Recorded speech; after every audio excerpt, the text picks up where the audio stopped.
In the dying light of a world being consumed, the last Night Baron screamed defiance as alien claws tore through adamantium, and an entire lineage of honor spanning 10,000 years was dragged screaming into an ocean of chitin and teeth. The fall of Night House Cadmus began not with the thunder of war, but with silence. For 3 weeks, the astropathic relay stations on the agri-world of Verdania Prime had failed to report the standard tithe assessments. For 3 weeks, the administratum officials assumed mere bureaucratic delay, the kind of mundane inefficiency that plagued a million worlds across the Imperium's vast expanse. For 3 weeks, 17 billion souls screamed into the void as their planet was systematically harvested by an enemy that knew neither mercy nor negotiation. By the time Night House Cadmus received the distress call, Verdania Prime was already half dead, its verdant fields transformed into a festering biomass of writhing flesh and pulsating organic matter. House Cadmus traced its lineage back to the Age of Strife, when humanity's empire first collapsed into nightmares and old night consumed the stars. They were among the first night houses to bend knee to the Golden Throne when the Emperor's Great Crusade reached their isolated world of Dharma Secundus. For 10 millennia, they had walked in war across 100 battlefields, their towering war machines bearing the heraldry of the Crimson Phoenix rising from ashes of black. Their throne mechanicum technology remained pure, untainted by the heretical modifications that had damned lesser houses. Each night pilot could trace their genetic lineage through 300 generations of warriors, their very DNA encoded with the warrior traditions and tactical instincts of ancestors long dead. They were nobility in the truest sense, bound by oaths older than the Imperium itself, sworn to protect the weak and bring the Emperor's justice to the enemies of mankind. Baron Castellan Aldrich Cadmus received the astropathic cry for aid in the middle of his daughter's wedding feast.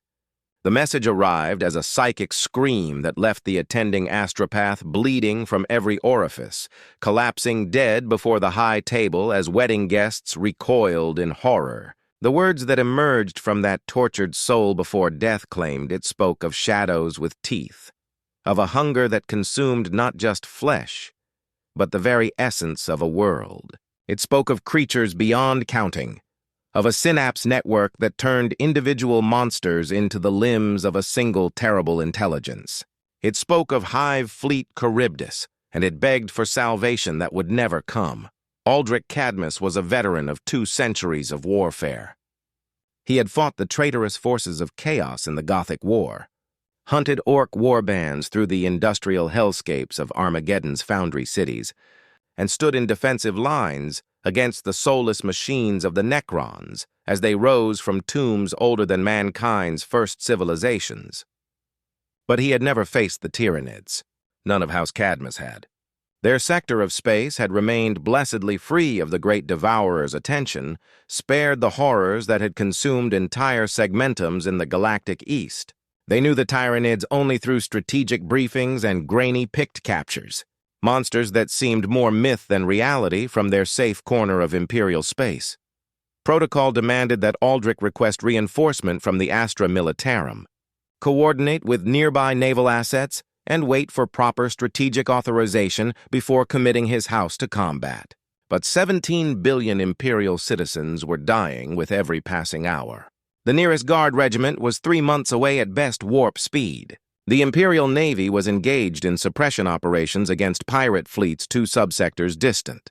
By the time proper Imperial response arrived, Verdania Prime would be nothing but a lifeless rock, stripped of everything organic down to the bacterial level. Aldrich made the decision that every warrior of honor would make.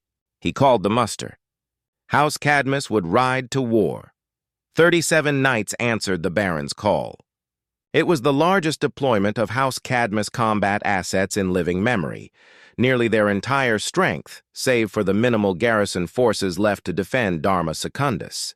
There were 12 Knight Paladins, their rapid-fire battle cannons and Reaper chainswords marking them as the backbone of any Knight formation. 8 Knight Errants provided long-range fire support with their thermal cannons capable of melting through fortress walls and tank armor with equal ease. 6 night gallants, close combat specialists, whose thunderstrike gauntlets and reaper chains wards turned them into whirling engines of destruction in melee. 4 night crusaders, walking fire support platforms bristling with multiple weapon systems. 3 night wardens, defensive specialists whose Avenger Gatling cannons could lay down withering fields of fire. 2 Armiger-class light knights, swift scouts that darted ahead of the main formation. And at their head, Baron Aldrich's own knight, a Questoris-class errant named Crimson Dawn, a machine whose throne mechanicum held the psychic imprints of 43 generations of Cadmus warriors. The journey to Verdania Prime took 6 days through the warp, 6 days during which the navigator reported unusual turbulence in the immaterium, strange currents that seemed to pull toward their destination like a cosmic whirlpool draining into a singularity.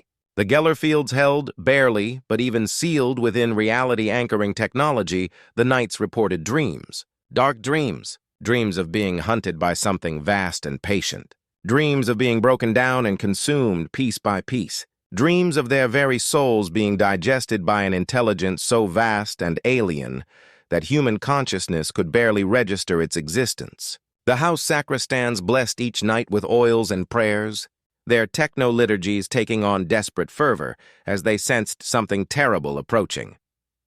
When they emerged from the warp at the system's edge, the first thing they saw was the silence. Verdania Prime's orbital defense platforms, mighty void fortresses that should have immediately challenged any unidentified vessel, drifted dead in space. Their auger scans detected no power signatures, no life signs, nothing but cold metal tombs floating in the dark. As their strike cruiser, the Emperor's Vigil, moved deeper into the system, they began to see the debris. Thousands of civilian transport ships torn apart, their hulls breached not by weapons fire, but by something that had burrowed through durasteel and plasteel from the inside out. Merchant vessels that had tried to flee the dying world, now reduced to derelict monuments to failed escape. Long-range auger scans of Verdania Prime itself showed a world transformed beyond recognition. The green and blue jewel that represented the Imperium's third most productive agri-world in the sector had become a mottled, diseased sphere of purple, red, and sickly yellow. Biomatter readings were off every scale. The planet's mass had increased by 17% as Tyranid organisms converted everything into more of themselves.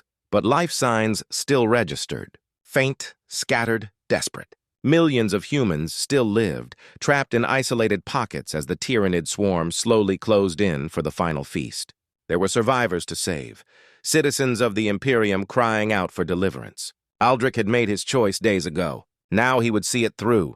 The drop pods launched from the Emperor's Vigil like meteors of crimson and gold, carrying the Knights of House Cadmus down into the hell that Verdania Prime had become. They went singing the ancient war hymns of Dharma Secundus, their voices raised in defiance against the silent hunger that waited below. They went as heroes. They went to save the innocent. They went to face an enemy that had devoured 1,000 worlds before this one and would devour 1,000 more after. They went to discover that honor and courage, no matter how pure, could not stand against the inevitable. The Knights made planetfall in what had once been Verdania Prime's capital city of New Prosperity, a sprawling metropolis of 30 million souls that served as the administrative and commercial heart of the world. The drop pods slammed into the central plaza with earth-shaking force, their retro thrusters scorching away the creeping biomass that had already begun to spread across the Ferrocrete. As the Knights emerged and their war machines came online, the Vox channels filled with the crackling static of corrupted communication networks. Through the interference, they could hear them. The screams, millions of voices crying out in terror and agony, a symphony of suffering that echoed from every direction at once.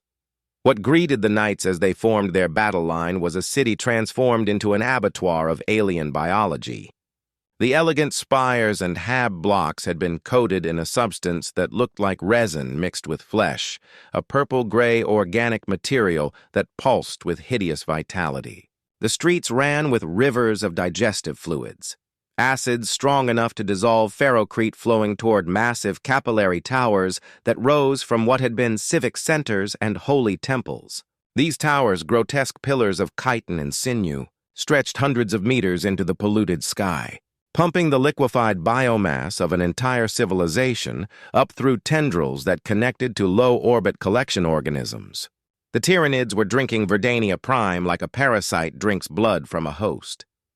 The survivors huddled in the central cathedral, a massive edifice of granite and marble whose aquila-crowned spires still stood defiant against the biological corruption surrounding it.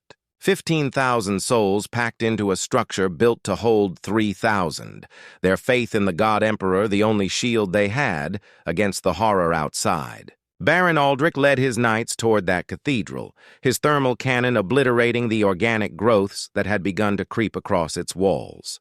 The refugees poured forth when they saw the towering war machines, crying out in gratitude and relief as salvation in the form of 40-meter-tall walking fortresses surrounded their sanctuary. For a brief moment, hope kindled in that place of death. Then the swarm arrived.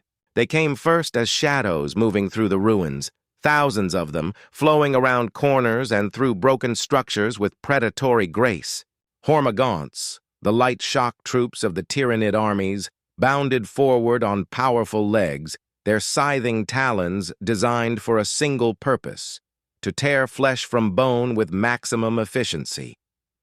Behind them came the termagants, smaller creatures that skittered forward while firing living weapons that spat beetle-sized organisms accelerated to supersonic speeds. Each beetle was a microorganism designed to burrow into flesh and explode, showering the target with acidic compounds. Against unarmored humans, they were devastatingly effective. Against the adamantium armor of Imperial Knights, they were merely the first drops of a coming flood. The Knights opened fire with disciplined fury. Avenger Gatling cannons roared to life, each weapon capable of firing 3,000 rounds per minute of mass-reactive ammunition. The shells tore into the advancing swarm, each impact detonating inside alien flesh and reducing dozens of creatures to purple gore with every burst. Battle cannons fired in steady rhythm, each explosive shell creating craters in the organic pavement and sending shockwaves that tumbled hundreds of lesser organisms like broken toys. Thermal cannons lanced out with beams of superheated plasma that could melt through bunker walls, each shot vaporizing entire clusters of Xenos creatures in blinding flashes. The Knight Gallants charged forward with Reaper Chains wards screaming, their thunderstrike gauntlets crushing. Tyranid organisms by the dozen as they waded into melee combat with the kind of aggressive confidence that had won House Cadmus glory across 100 battlefields. For 10 minutes, it seemed like the Knights would prevail. The swarm broke against them like waves against cliffs, each charge repulsed with overwhelming firepower. The ground became carpeted with alien corpses, thousands of dead Tyranids forming literal walls of shattered chitin and torn flesh. The Knights advanced through this carpet of destruction, their war machines wading through gore deep enough to splash against their knee joints. The survivors watched from the cathedral, their prayers of thanksgiving rising toward the polluted sky. Then the Tyranid warriors arrived. These were not the mindless, lesser organisms that formed the swarm's expendable front ranks. Warriors stood 4 meters tall on reverse-jointed legs, their carapaces armored with plates of reinforced chitin that could withstand autocannon fire. Each one bore biological weapons grown from their own bodies, living guns that fired crystallized projectiles capable of piercing ceramide armor. More terrifying than their physical capabilities was their intelligence. These creatures were synapse nodes, psychically connected to the hive mind itself. Where they walked, the lesser organisms fought with coordinated precision instead of animalistic aggression. Suddenly, the swarm stopped, throwing itself uselessly at the Knights and began to fight with tactical sophistication. That matched anything in the Codex Astartes. The Tyranid warriors directed the swarm to attack the Knights from multiple angles simultaneously, forcing the war machines to divide their fire and break their defensive formation. Hormagaunts bounded up the sides of ruined buildings to launch themselves at Knights from above, their talons seeking the vulnerable joint seals between armor plates. Termagants shifted their fire patterns to target specific Knights in sequence, their thousands of bioprojectiles overwhelming void shields through sheer volume. The warriors themselves advanced behind this coordinated assault, their venom cannons spitting globules of bioacid that ate through armor plate with terrifying speed.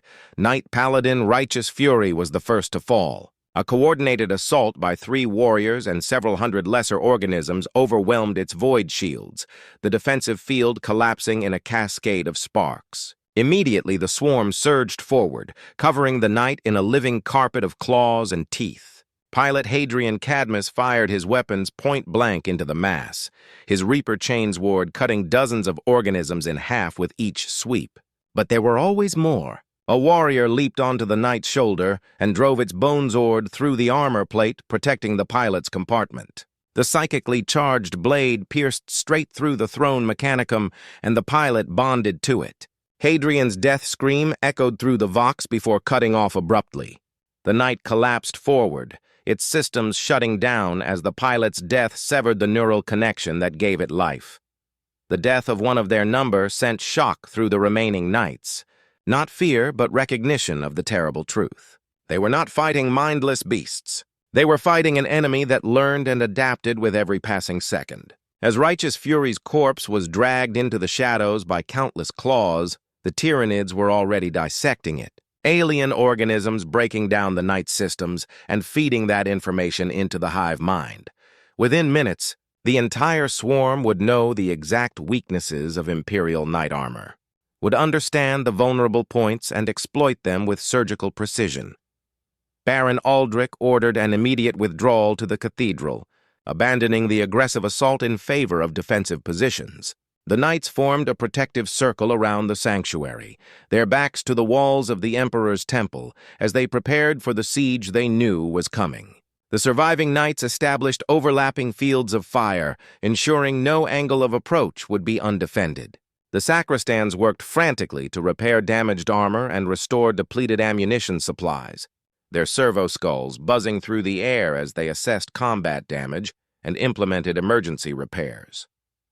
The second wave came at dusk, as Verdania Prime's dying sun cast long shadows through the purple haze that had replaced the world's atmosphere. This time, the swarm brought heavier organisms. Carnifexes, living battering rams covered in natural armor plates thick enough to withstand Lascanon fire, charged the night lines with devastating impact force. Each Carnifex stood 6 meters tall and massed as much as a medium tank, every kilogram of that mass dedicated to destruction.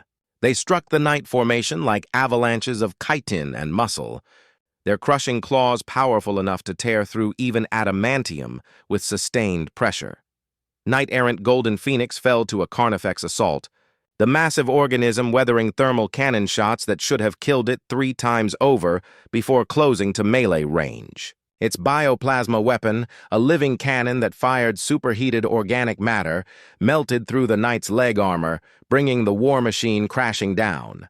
Before pilot Cassandra Cadmus could recover, the Carnifex was upon her, its massive claws tearing the pilot compartment open like it was opening a can.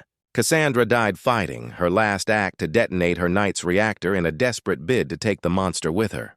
The explosion vaporized the Carnifex and cleared a 50-meter radius of all life. But the gap in the defensive line was now exposed. Through that gap poured a tide of lesser organisms, and behind them came something worse. A hive tyrant, one of the apex synapse creatures, strode into the battle with the confidence of a predator that had never known defeat. Standing 7 meters tall, its presence strengthened the hive mind's connection to every organism in the war. The night that fell upon Verdania Prime was not the clean darkness of a world in peace, but a living nightmare of bioluminescence and alien sounds. The Tyranid organisms surrounding the cathedral glowed with eerie lights, organic compounds within their bodies casting the ruins in shades of sickly green and diseased purple. The Vox channels had become useless, filled with a psychic static that sounded disturbingly like breathing. Like the entire planet itself had become a living thing that inhaled and exhaled in rhythm with the hive mind's thoughts. The knights stood their vigil, their war machines battered but still functional, while inside the cathedral, 15,000 souls prayed for deliverance that seemed less likely with each passing hour. Baron Aldrich Cadmus stood in Crimson Dawn's command throne, his neural interface allowing him to feel every wound his knight had sustained. The armor on his left leg showed stress fractures from a Carnifex charge.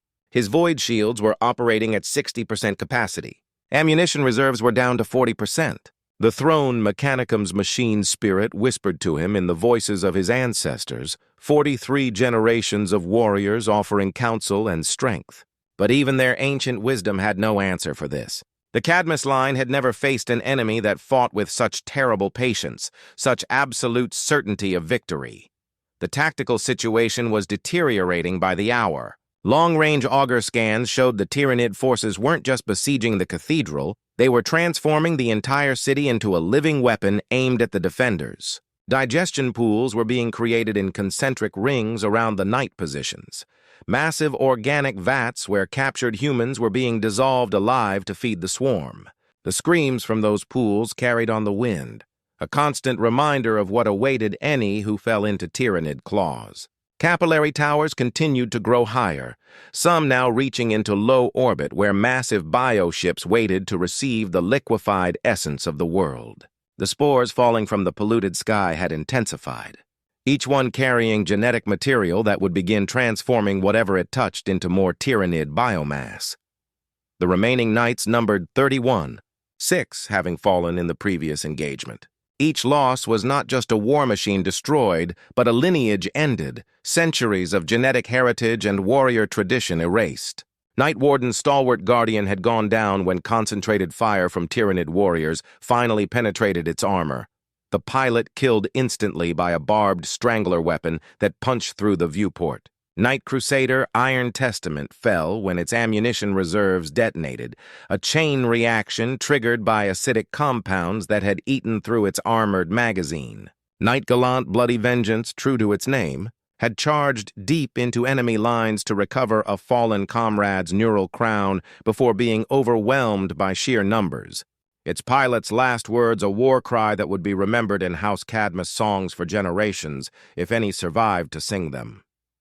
The third dawn brought a temporary lull in the assault. The swarm pulled back, not in retreat but in reorganization. Through the morning haze, the knights could see what the Tyranids had been building during the night. Bioconstructs the size of hab blocks had grown around the cathedral's perimeter. Living artillery pieces with barrels of hardened chitin and firing chambers of pulsating muscle.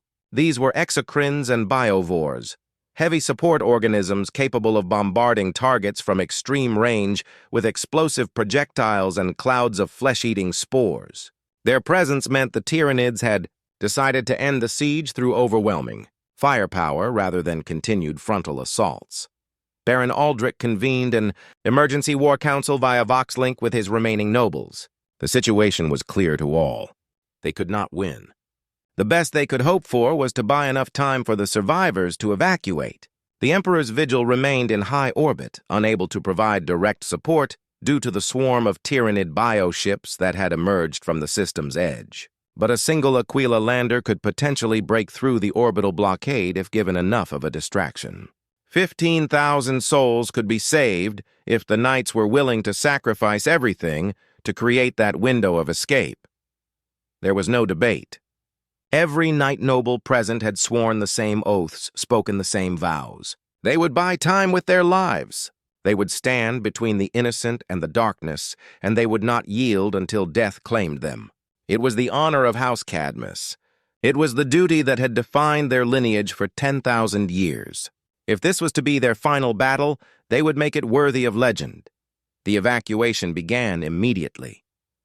The surviving civilians were herded toward the cathedral's underground crypts, where a passage led to an old landing platform 2 kilometers distant. It would take hours to move so many people through such confined spaces, hours that the knights would have to purchase with blood and adamantium. As the first refugees entered the tunnels, Baron Aldrich broadcast one final message to the Emperor's Vigil, a message that would be carried back to Dharma Secundus and entered into the house's chronicles. He spoke of duty and honor. He spoke of sacrifice and the burden of nobility. He spoke of standing defiant against the dying of the light. And he spoke his house's ancient motto one last time. From ashes we rise, in fire we stand eternal. The Tyranid bombardment began at noon. The bio-artillery opened fire in perfect synchronization, hundreds of living cannons launching their payloads in high arcs that rained destruction upon the Knight positions. The first wave consisted of spore mines, floating organisms filled with explosive compounds that detonated on contact. Each explosion released clouds of flesh-eating bacteria and acidic compounds that ate away at armor and corroded weapon systems. The Knights weathered this storm, their void shields flaring and collapsing under the sustained barrage, but their armor holding against the biological weapons.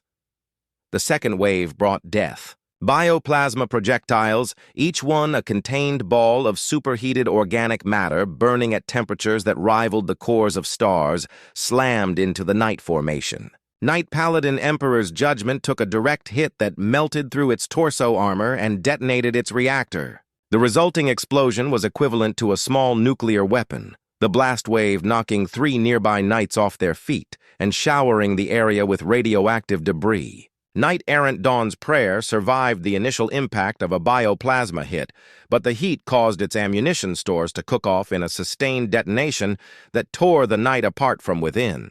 Its pilot, young Marcus Cadmus, barely 19 years old and 3 days married, died without even time to scream. Under this withering fire, the Knights could not maintain a static defense. Baron Aldrich ordered an aggressive counterattack, leading a charge of the remaining Knight Gallants and Paladins directly toward the bio-artillery positions. It was madness. It was suicide. It was the only chance they had to silence those weapons and buy the refugees more time. The Knights surged forward through the storm of enemy fire, their war cries echoing across the Vox as they embraced what every warrior knows will eventually come.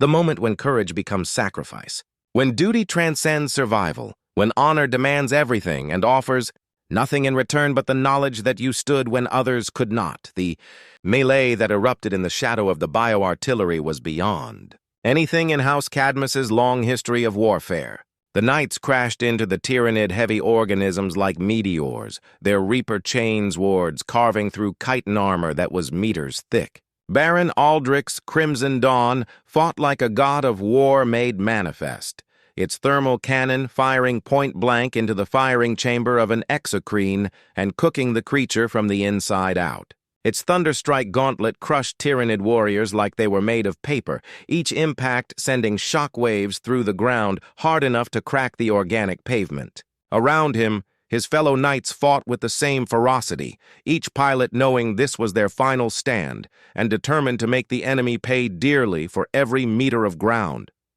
But the swarm was infinite. For every Tyranid organism killed, 10 more emerged from the ruins.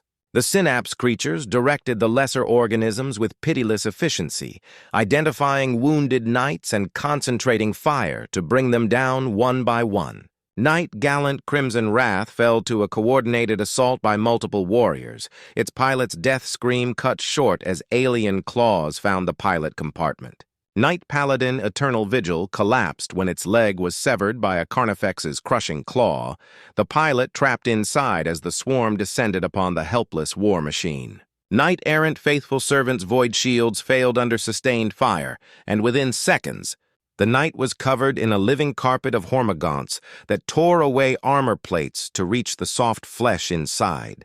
Baron Aldrich felt each death through the command net, felt the neural crowns of his fallen comrades go dark one by one as the finest warriors of House Cadmus were dragged down into death. He had led them here. He had made the choice to answer the call for aid. He had believed that courage and honor would be enough. Now he watched his entire house die around him. Their lineages ended, their traditions destroyed, their honor bought at a price that would leave House Cadmus crippled for generations if anyone survived to rebuild it. Through the chaos of battle, a Vox transmission reached him from the evacuati. The fighting retreat toward the evacuation site became a running battle through the ruins of New Prosperity, each city block contested with desperate ferocity. The remaining Knights of House Cadmus moved in a fighting wedge formation, their heaviest, armor at the front to absorb the worst of the enemy fire, while the lighter Armiger-class scouts darted along the flanks to intercept flanking attacks. Behind them came the swarm, a tide of chitin and teeth that flowed through the ruins like water seeking its level, unstoppable and inevitable. Knight Crusader Throne of Martyrs held the rear guard, its multiple weapon systems laying down a continuous curtain of fire that momentarily slowed the pursuit. Pilot Sebastian Cadmus was a veteran of 200 years, his genetic connection to the throne mechanicum so strong that man and machine had become almost one being.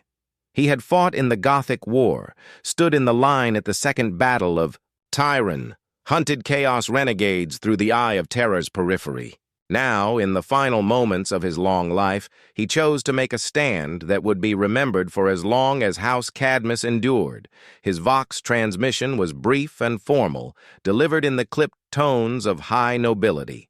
He would hold the intersection behind them for as long as his ammunition lasted, buying the others precious minutes to reach the evacuation site. Baron Aldrich began to countermand the order, but Sebastian had already severed his Vox link and sealed his Knight systems into autonomous combat mode. The last thing the retreating Knights saw of Throne of Martyrs was the war machine standing, alone at the intersection of two shattered avenues, its weapons blazing defiance at the approaching swarm. The last thing they heard was Sebastian Cadmus singing the ancient war songs of Dharma Secundus, his voice carrying across the Vox until it was drowned out by the sound of tearing metal and the triumphant screech of Tyranid organisms claiming another kill. The swarm paused to feed on Throne of Martyrs' remains, precious seconds bought with a hero's life. The evacuation platform came into view, a ferrocrete pad that had once served as a commercial landing site for bulk cargo haulers. The Aquila lander sat at its center, its engines already beginning to glow with building thrust. Around the lander, the refugees huddled in terrified groups, their eyes fixed on the approaching Knights and the horror that pursued them.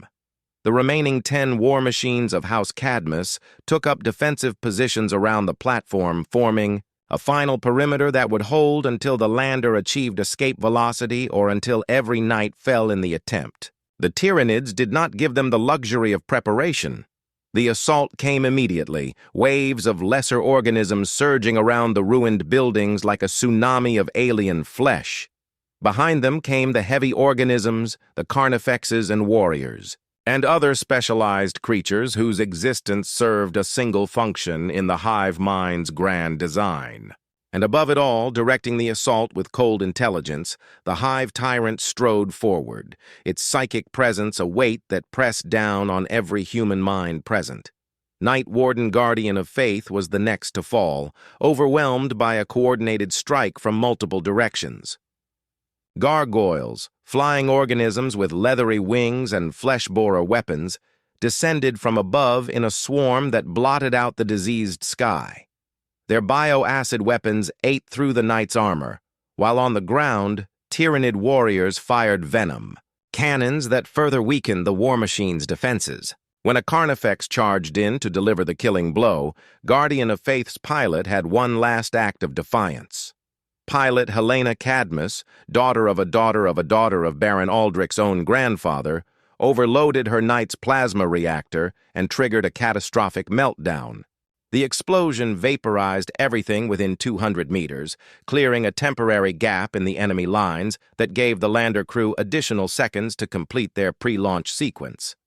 9 Knights remained, their ammunition running low, their armor scarred and breached in dozens of places, their void shields flickering or completely failed.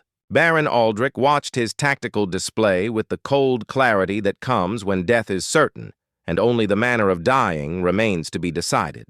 The lander needed 3 more minutes. His Knights had perhaps 1 minute of sustained combat.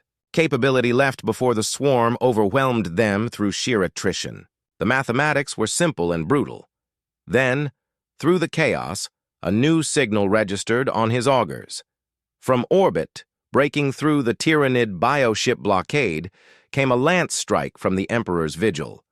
The ship's captain had brought the strike cruiser into low orbit, weathering attacks from the alien fleet to deliver one devastating bombardment. The lance beam, a column of coherent energy powerful enough to crack continents, slammed into the ground 3 kilometers from the evacuation site. The impact was equivalent to a multi-megaton explosive, the shockwave rolling across the cityscape and flattening everything not anchored to bedrock.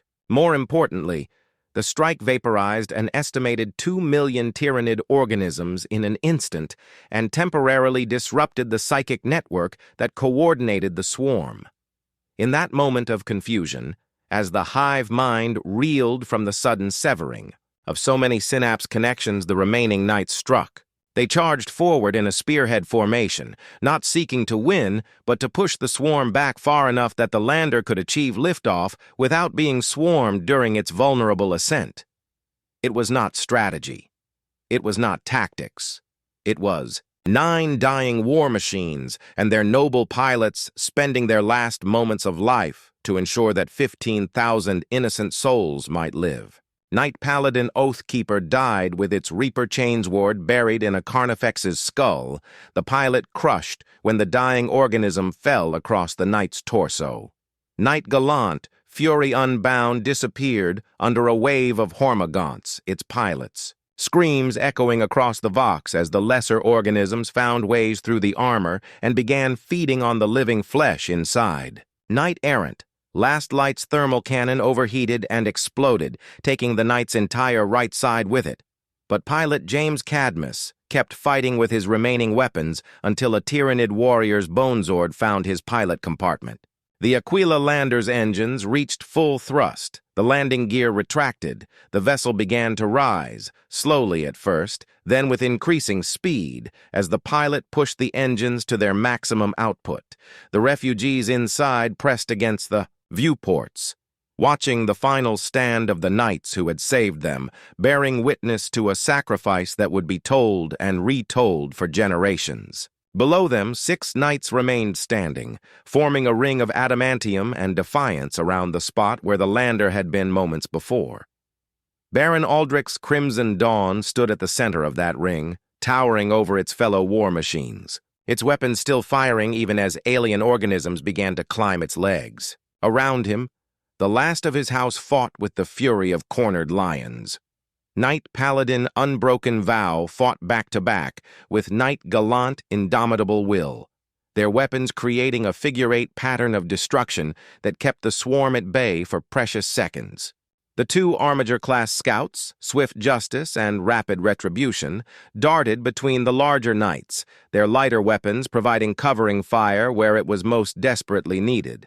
The Hive Tyrant had not been idle during this final stand. It had circled the battle, its alien intelligence analyzing the knight's defensive formation, identifying weaknesses, calculating the most efficient method to end this resistance.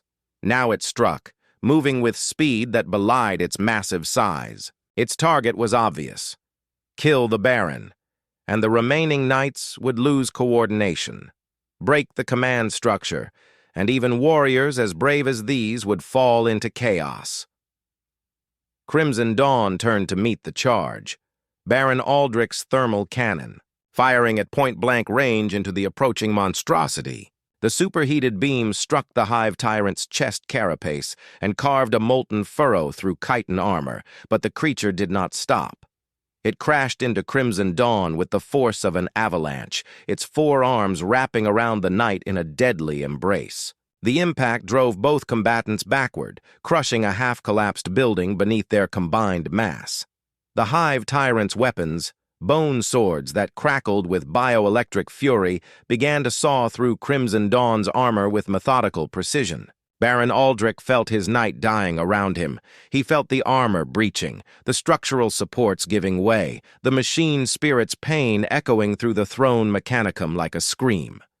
Through his neural interface, he experienced what his war machine experienced, the sensation of being torn apart translated into agony that human nerves were never meant to process. But he was a Cadmus. His bloodline had endured 10,000 years. He would not die quietly. With a thought, he redirected all power from his knight's damaged void shields and weapons systems into the servo motors that controlled the Reaper Chainsword. The massive blade, its teeth still spinning despite the damage to its housing, came around in an arc that terminated in the Hive Tyrant's neck. The impact was tremendous, the Chainsword biting deep into alien flesh and chitin, sawing through. Layers of natural armor that had evolved over millions of years to resist exactly this kind of attack. Purple ichor sprayed across Crimson Dawn's viewports, obscuring Aldrich's vision, but he kept the blade cutting deeper, feeling the resistance lessen as the sword found vital organs. The Hive Tyrant shriek. The fate that befell House Cadmus on Verdania Prime is not unique in the annals of the Imperium. Across the galaxy, on 1,000 worlds, similar stories play out with grim regularity as the Tyranid Hive fleets advance deeper into Imperial space. Night houses, space marine chapters, Imperial Guard regiments, entire planetary populations, all have been consumed by the endless hunger of the Great Devourer. The Tyranids represent an existential threat unlike any other faced by humanity, an enemy that cannot be negotiated with, cannot be deterred, cannot be satisfied. They will consume until there is nothing left to consume, and then they will move on to the next world and the next and the next, until every organic molecule in the galaxy has been absorbed into their ever-growing biomass. What makes the story of House Cadmus significant is not that they faced this horror, but how they faced it. When confronted with an enemy that could not be defeated, they chose to fight anyway. When presented with a tactical situation that offered no hope of victory, they chose to define victory differently, not as survival, but as the preservation of innocent lives. When honor demanded sacrifice, they gave everything without hesitation or complaint. This is the ideal that the Imperium of Man claims to embody, the principle that separates humanity from the monsters that seek to destroy it. We stand, we fight, we endure. And when we fall in such a way that our deaths have meaning. Baron Aldrich Cadmus made a choice on the day he received the distress call from Verdania Prime. He could have followed protocol, waited for proper authorization, coordinated with larger Imperial forces. By the time such a response was organized, every soul on Verdania Prime would have been dead, but House Cadmus would have been preserved intact, its strength undiminished, its knights ready for future battles. He chose instead to risk everything on the chance that he could save some portion of those 17 billion condemned souls. In the end, he saved 15,000, less than 0.1% of the world's population, a statistically insignificant number in the grand calculus of imperial logistics. But those 15,000 souls lived. They had children who had children who had children. They contributed to the Imperium's strength in ways both large and small. They carried forward the memory of what had been done for them, and they taught their descendants about the price of their survival. The ripples of Baron Aldrich's choice spread outward through generations, touching lives that would never know his name, but existed because of his decision. This is how the Imperium endures, not through grand strategies or overwhelming force, though these have their place, but through 10,000 acts of courage performed by warriors who know they will likely die but choose to stand anyway. The Tyranids continue their advance. Hive Fleet Charybdis has been tracked through 12 systems since Verdania Prime, consuming worlds and growing stronger with each feast. Other Hive fleets approach from different vectors, Leviathan and Kraken and Behemoth, each one a tide of alien hunger that threatens to overwhelm humanity's defenses. The Imperium fights back with everything at its disposal, but the war against the Tyranids is a war of attrition that humanity cannot win through conventional means. Every world lost feeds the enemy. Every battle won is merely a temporary reprieve before the next wave arrives. Yet humanity continues to resist. Night houses continue to deploy to threatened worlds.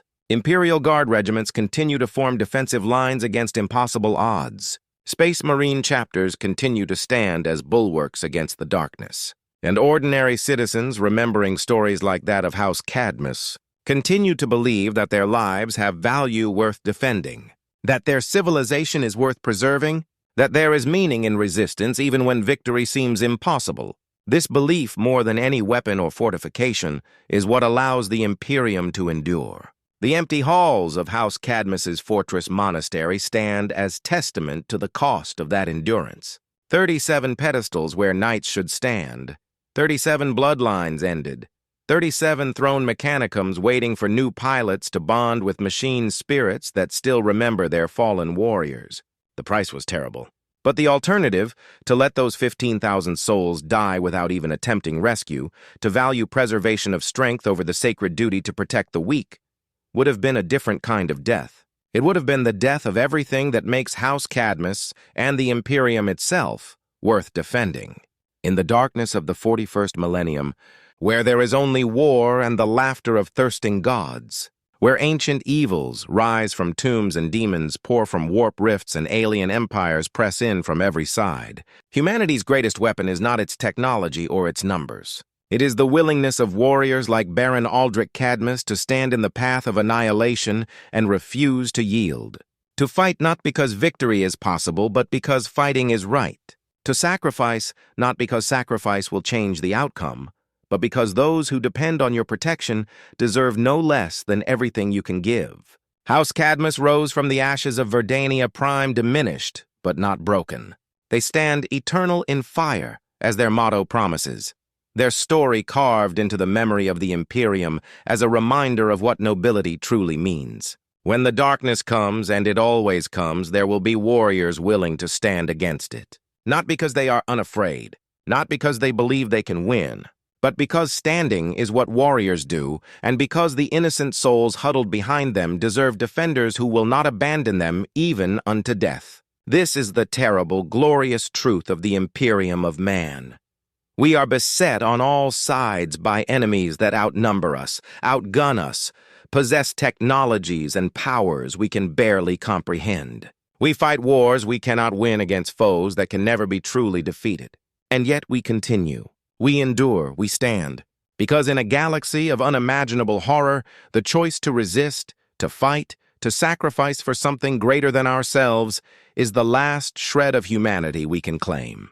It is what separates us from the monsters. It is what makes us worth saving. The Knights of House Cadmus understood this truth, and they paid the price that truth demanded. Their story echoes across the Imperium, a beacon of defiance against the encroaching darkness. And somewhere in the void, the Tyranid hive fleets continue their advance, vast and patient and utterly unstoppable. When they come to your world, and they will come eventually, pray that warriors like those of House Cadmus stand in your defense. Pray that you are deemed worthy of the sacrifice they will make. And remember that every day the Imperium endures, every life preserved, every world defended, is bought with blood and adamantium and the courage of those who refuse to yield even when yielding would be so much easier. From ashes they rise, in fire they stand eternal. This is the way of the Knights. This is the price of honor. This is the terrifying fate that awaits any who dare to stand between humanity and the great Devourer, and it is a fate embraced willingly by warriors who understand that some things are worth dying for. The Imperium endures because they stood. Humanity survives because they fought, and the darkness, for all its terrible power, learned that it would never advance without facing those willing to make it pay dearly for every meter of ground. In the grim darkness of the far future, there is only war. But there is also courage. There is also sacrifice. There is also nobility that shines like a star against the void. House Cadmus proved this truth on Verdania Prime, and their legacy will endure for as long as the Imperium stands.